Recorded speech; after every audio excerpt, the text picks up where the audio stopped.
25일 수요일 요한복음 7장 53절로 8장 20절 나는 세상의 빛이라.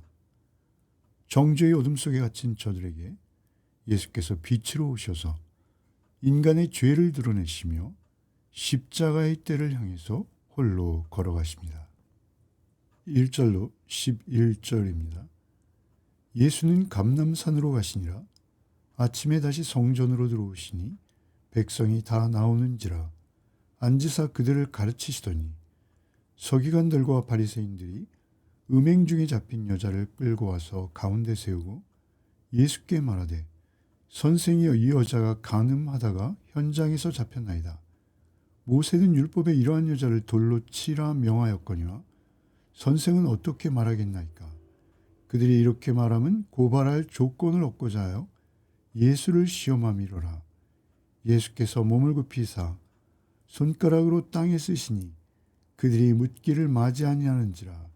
이에 일어나 이르시되 너희 중에 죄 없는 자가 먼저 돌로 치라 하시고 다시 몸을 굽혀 손가락으로 땅에 쓰시니 그들이 이 말씀을 듣고 양심의 가책을 느껴 어른으로 시작하여 젊은이까지 하나씩 하나씩 나가고 오직 예수와 그 가운데 섰는 여자만 남았더라. 예수께서 일어나사 여자 외에 아무도 없는 것을 보시고 이르시되 여자여, 너를 고발하던 그들이 어디 있느냐?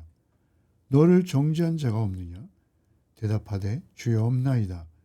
예수께서 이르시되 나도 너를 정죄하지 아니하노니 가서 다시는 죄를 범하지 말라 하시니라.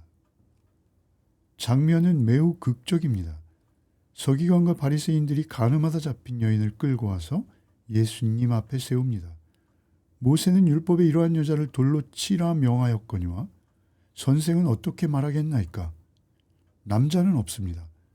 여자를 붙들어 오는 절차는 정당했는지에 대해서 성경은 말하지 않습니다. 목적은 분명합니다. 예수님을 고발할 빌미를 찾기 위한 함정입니다.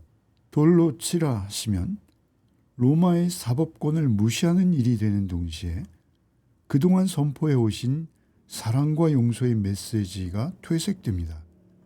반대로 치지 말라 하시면 모세의 율법을 어기는 신성모독자가 되고 맙니다. 예수님을 시험할 뿐 아니라 딜레마에 빠뜨려 대중적 관심과 존경을 빼앗으려고 철저하게 계산된 상황입니다. 여인은 그들에게 관심의 대상이 아니라 철저히 이용당하는 도구일 뿐입니다. 그들은 율법을 이용하여 다른 사람의 죄를 폭로하며 자기의 의의를 강화하고 결국 타인의 생명을 짓밟고 있습니다. 예수님은 아무 말씀도 하지 않으시고 몸을 굽혀 손가락으로 땅에 무언가를 쓰십니다. 성경은 그 내용이 무엇인지 침묵합니다. 그러나 그 시간은 긴장을 시키고 고발자들로 하여금 스스로를 돌아보게 하는 침묵의 시간이었습니다. 그리고 말씀하십니다. 너희 중에 죄 없는 자가 먼저 돌로 치라. 예수님은 율법의 기준을 낮추지 않으시고 오히려 더 높이십니다. 예수님의 기준은 남보다 덜 죄 지은 자가 아니라 전혀 죄 없는 자입니다. 양심의 가책을 받은 자들이 하나씩 둘씩 돌을 버리고 자리를 떠나기 시작합니다. 특별히 어른으로부터 시작해서 젊은이까지 순서대로 나갑니다. 여기서 어른은 장로입니다. 왜 장로가 먼저 나갔을까요? 인생을 오래 살수록 자신의 죄를 더 깊이 알기 때문일 것입니다.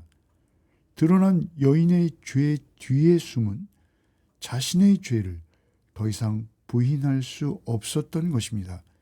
이 여인은 단순한 한 개인을 넘어서서 우리의 수치와 실패, 감추어진 과거를 상징합니다. 결국 율법은 여인을 정죄할 뿐 아니라 정죄하고 있는 자들까지 함께 정죄합니다. 우리가 잘 알듯이 율법의 본래 기능은 모든 사람이 죄를 깨닫게 하는 것입니다. 율법은 타인을 심판하는 몽둥이가 아니라 자신을 비추는 거울입니다. 결국 빛이 비치자 한 사람도 남김없이 떠나갑니다. 예수님께서 여자에게 물으십니다. 여자여, 너를 고발하던 그들이 어디 있느냐? 너를 정죄한 자가 없느냐? 여인은 주여 없나이다 라고 대답하며 예수님을 주로 고백합니다. 오직 한 분, 돌을 던질 자격이 있으신 주님께서 돌을 들지 않으십니다. 나도 너를 정죄하지 아니하노니 가서 다시는 죄를 범하지 말라 말씀하십니다. 여기서 순서가 중요합니다. 죄를 끊으면 용서하겠다가 아니라 이미 용서받았으니 이제 죄에서 돌아서라고 말씀하십니다. 구원은 죄를 안 지으면 용서받는다는 공로의 길이 아닙니다. 이미 용서받은 자가 새로운 방향으로 삶의 방향을 돌이키는 것, 그것이 구원의 길입니다. 정죄하지 않으신다는 선언이 먼저 있었고 거룩한 삶에 대한 요청은 그 다음입니다. 이 순서가 바뀌면 율법주의가 됩니다. 이 순서가 지켜질 때 은혜는 참으로 은혜가 됩니다. 이 장면은 십자가의 예표입니다. 결국 이 여인을 향한 돌은 예수께서 대신 맞으십니다. 우리를 향한 모든 정죄를 주님께서 십자가에서 홀로 담당하셨습니다. 12절로 20절입니다. 예수께서 또 말씀하여 이르시되 나는 세상의 빛이니 나를 따르는 자는 어둠에 다니지 아니하고 생명의 빛을 얻으리라. 바리새인들이 이르되 내가 너를 위하여 증언하니 내 증언은 참되지 아니하도다. 예수께서 대답하여 이르시되 내가 나를 위하여 증언하여도 내 증언이 참되니 나는 내가 어디서 오며 어디로 가는 것을 알거니와 너희는 내가 어디서 오며 어디로 가는 것을 알지 못하느니라. 너희는 육체를 따라 판단하나 나는 아무도 판단하지 아니하노라. 만일 내가 판단하여도 내 판단이 참되니 이는 내가 혼자 있는 것이 아니요 나를 보내시니가 나와 함께 계심이라. 너희 율법에도 두 사람의 증언이 참되다 기록되었으니 내가 나를 위하여 증언하는 자가 되고 나를 보내신 아버지도 나를 위하여 증언하시느니라. 이에 그들이 묻되 내 아버지가 어디 있느냐?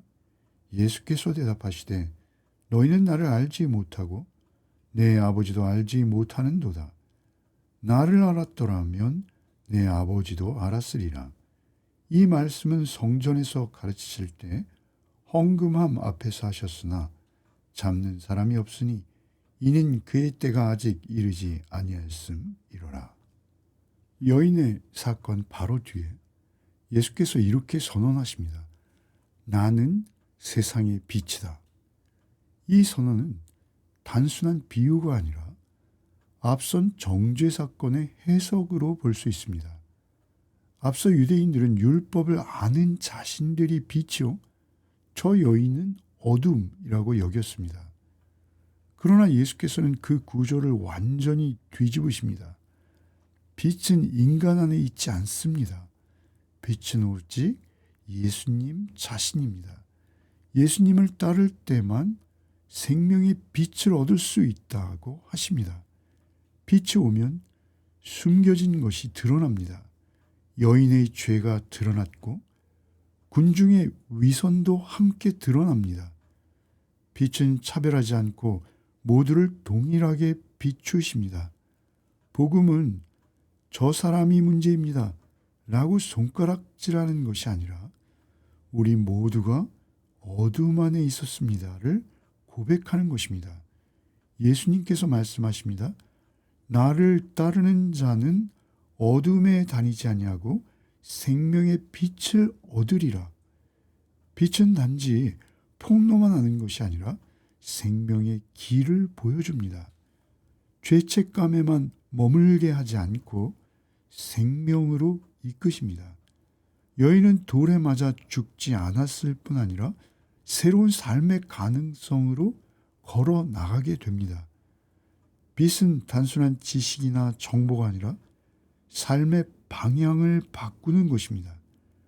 빛을 따르는 것은 완전한 사람이 되는 것이 아니라 빛을 향해 빛을 따라서 계속 걸어가는 삶을 사는 것입니다. 빛을 따라 걸을 때 장애물과 출구가 드러나고 인생과 하나님, 죄와 구원에 대한 참된 시야를 얻게 됩니다. 바리새인들은 말합니다. 내가 너를 위하여 증언하니 내 증언은 참되지 아니하도다. 예수께서 응답하십니다. 너희는 육체를 따라 판단하나 나는 아무도 판단하지 아니하노라. 여기서 육체를 따라 판단한다는 것은 세상적인 안목과 죄된 본성에 묶여서 판단한다는 뜻입니다. 또 예수님께서 말씀하십니다. 나와 나를 보내시니 곧 아버지가 나에 대하여 증언하시느니라. 유대 율법의 두 증인의 원리에 따라서 아들과 아버지의 일치된 증언을 말씀하신 것입니다. 결국 논쟁의 핵심은 예수가 누구신가에 대한 신분의 문제입니다. 그들은 예수님을 갈릴리 출신 랍비 정도로 보고 있지만 예수님께서는 자신을 아버지께로부터 오신 분, 생명의 빛, 생명을 주시는 이로 계시하십니다. 그들이 율법과 구약을 바르게 알고 있었다면 하나님의 기록된 말씀이 지금 자신들 앞에 계신 예수님을 메시아 곧 그리스도로 증언하고 있음을 알아보았을 것입니다. 마지막 20절은 예수님을 잡는 자가 없었으니 아직 그의 때가 이르지 않았기 때문이었다고 기록합니다. 여기서 이 때는 요한복음에서 예수님의 십자가와 영광의 때를 가리키고 있습니다.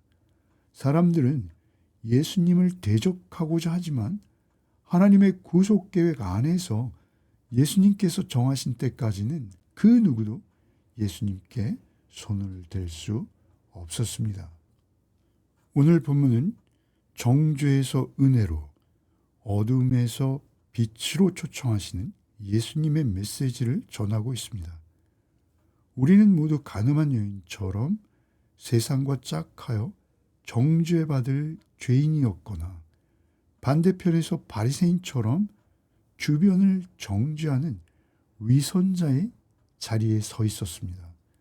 그런 우리에게 예수님께서는 율법의 요구를 낮추지 않으시되 자신이 십자가에서 그 정죄를 온전히 담당하심으로 우리를 구원해 내셨습니다.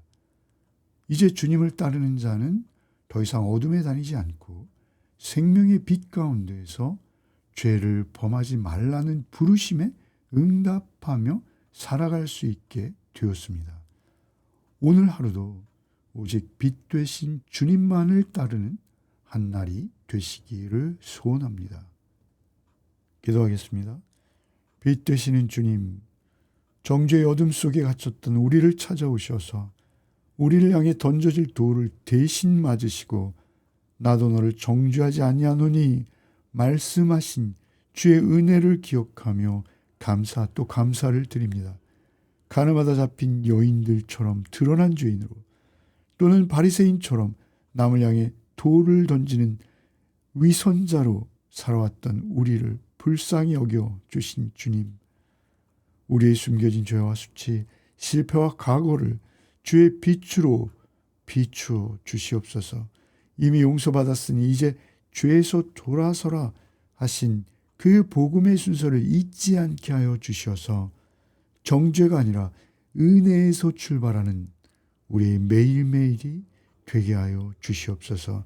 나는 세상의 빛이라 선언하신 주님만을 바라보며 오직 참빛 되신 주님을 고백하며 따르는 어둠에 다니지 아니하고 생명의 빛을 누리는 하루를 살게 하여 주시옵소서. 오늘 하루도 우리의 걸음을 주님 뒤에 두게 하시고 가정과 교회와 일터가 세상의 빛 되신 주님만을 드러내는 통로로 사용되는 은혜가 있게 하여 주시옵소서. 예수 그리스도 이름 받들어 기도하옵나이다. 아멘.